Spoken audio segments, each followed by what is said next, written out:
Yung sinasabi ko, bakit pa tayo mag-question and answer dito para atakihin niyo ako? Ang masusunod lang naman sa budget, 2 tao lang.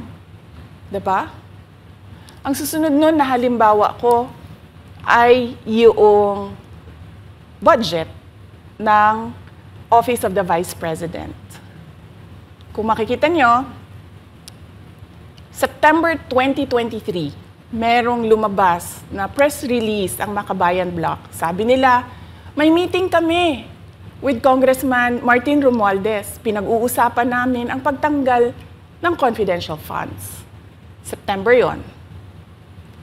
Pagkatapos noon, nagkwento sa akin ng isang congressman. Sabi niya, lumapit daw sa kanya si Congressman Ko at sinabihan siya na tatanggalin namin ang confidential funds ni Inday Sara. Hindi ba siya magagalit? Ang sagot naman sa kanya nung kaibigan ko na congressman, alam mo, si Inday Sara, walang pakialam sa pera yan. Magtatrabaho yan kahit anong budget. Alam niya yan. Dahil alam din niya, limitado ang pera ng gobyerno. Kaya magtatrabaho yan. Trabaho lang ang gusto niyan. Sinabihan siya. Inulit pa niya yung tanong. Tinanong niya yung congressman, sigurado ka ba na hindi magagalit si Inday Sara? Sabi niya, hindi. Kaya kung makita ninyo, doon sa budget hearing ng Office of the Vice President, ay dinefend namin ng maayos kung paano gagamitin ang confidential funds. Napapabilis ang trabaho, napapadali ang trabaho, dahil nakatarget yung mga proyekto. Pero pagkatapos nung plenary namin sa House, ay kaagad na lumabas, di ba? Walang 2 oras lumabas ang statement ni Congressman Zaldico. Ano sabi niya? Unanimous decision ng party leaders under the leadership of Congressman Martin Romualdez, tatanggalin namin ang confidential funds. At para hindi halata na inaatake nila ako, ay tinanggalan din nila yung mga iba pang mga departments ng kanilang confidential funds. So nakikita nyo, bumulong ang Makabayan Bloc kay Martin Romualdez. At dahil sa kagustuhan ni Martin Romualdez na hindi siya atakihin, at dahil sa gusto niyang suportahan ang Makabayan at ang NPA, nakinig siya. At ang ginawa niya, tanggalin yung budget. Alam na nila kung anong gagawin nila bago pa kami pumunta sa plenary ng House. Hindi ko alam yon. Kasi nasabihan na lang ako nung kaibigan kong congressman pagkatapos na. Nung nakita ko na nagsabi si Zaldico tanggalin niya ang confidential funds ng Office of the Vice President. So doon ko na lang naintindihan na aatake sila gamit ang confidential funds. Dahil sumunod nun, October, ay merong dated na October na audit memorandum ang Commission on Audit. Tapos meron silang October 3 na audit memorandum ang Commission on Audit. So sunod-sunod yun, nakita mo. Naglabas ng press release ang Makabayan, nag-defend kami ng budget namin, nagsalita si Zaldico, lumabas ang mga AOM ng COA, September, October. Kaya yan din yung rason. Nung nakita na namin at na-confirm namin doon sa audit memorandum ng COA na ito na yon, confirmation ng pag-atake. Kasi hindi pa kami confirm doon sa unang tanggalin namin yung confidential funds sa OVP. Ang confirmation namin, noong nagba-budget hearing sila, at doon sa budget hearing, tinatanong nila, may AOM na ba? May AOM na ba? At nakita namin lumabas na. Yun yung confirmation namin na ito yung pag-atake. Kaya nung 4th quarter ng 2023, hindi na ginamit ng Office of the Vice President at ng Department of Education ang confidential funds. Kasi sabi ko sa kanila, kahit gaanong tamang gamit natin dyan, gagawan nila ng mali yan. Bubutasin nila yan at aatakihin tayo gamit ang confidential funds. At ang patutuon nito, kung makita ninyo, noong House hearing, noong August 27, 90% ng mga tanong. Confidential funds. Kahit na 2024 at 2025, wala ng confidential funds ang Office of the Vice President. So yan yung explanation ko, mahabang explanation ko. Bakit pa tayo mag-question and answer? Para atakihin ninyo ako? Tapos, alam naman nating lahat. Congressman Zaldico, Congressman Martin Romualdez lang ang nagdidesisyon sa budget ng bayan. Madam Vice President, it seems that there's this great plan against you talaga to destroy you. And speaking of plan, kasi during the budget hearing po, may nagsabi kasi doon ng let's stick to our plan. And you also called that person po. Ano po, can you po share about this po? Ano ba tong plan talaga nila during this budget hearing? Oo.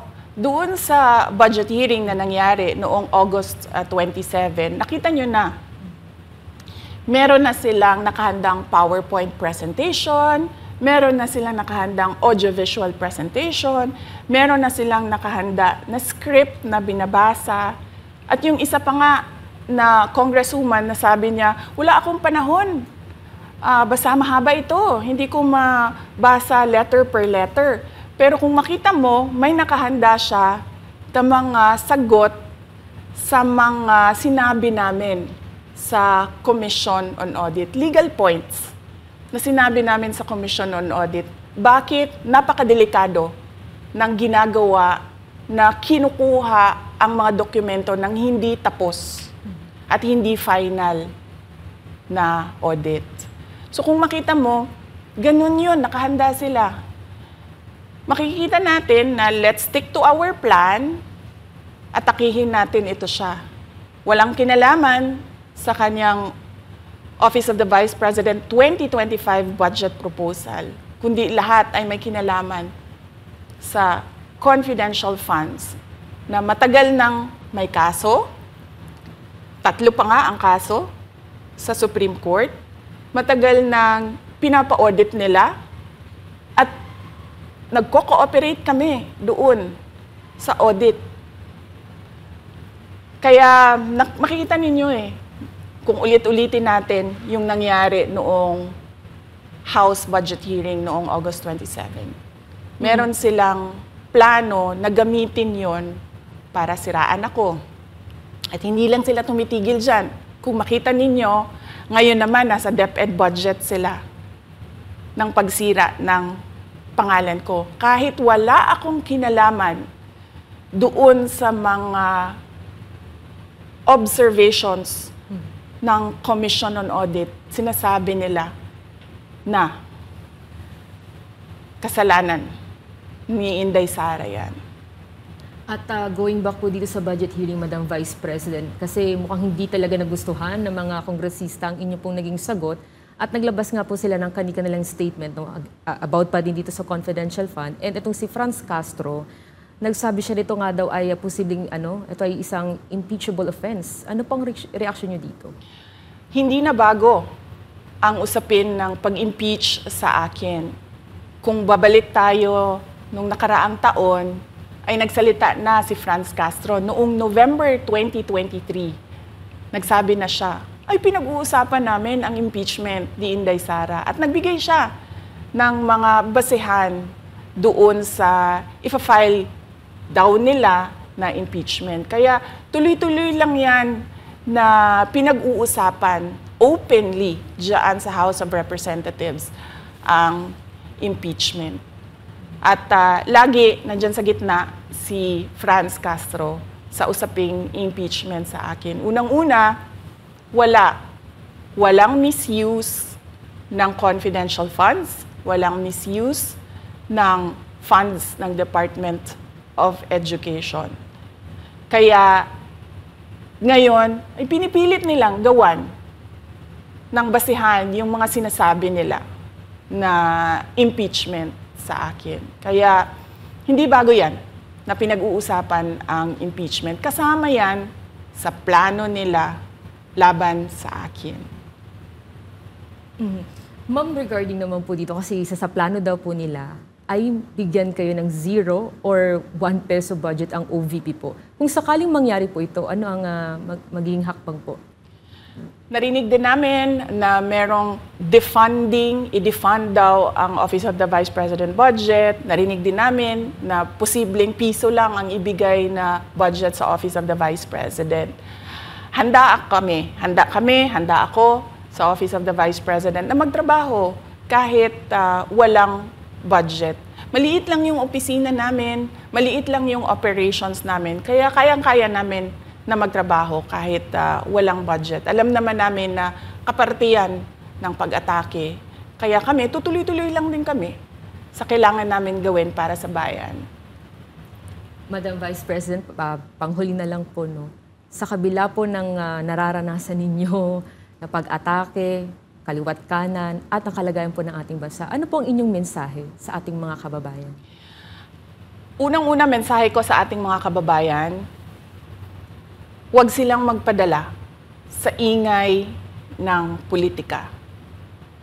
Kung makikita natin sa kasaysayan, lagi talagang inaatake ang Vice President dahil siya yung tinitingnan ng mga tao na baka magiging sunod na presidente. So lahat ng mga gustong tumakbong presidente ay uunahin nila at atakihin talaga ang Vice President. Kaya huwag sila magpadala sa ingay ng paninira at politika. Pangalawa, isa-isahin nila ang bawat papel sa budget ng 2023 at 2024 at 2025. At pangatlo, kailangan magkaisa tayo na tumulong sa mga nangangailangan. Dumadami ang naghihirap ng mga pamilya.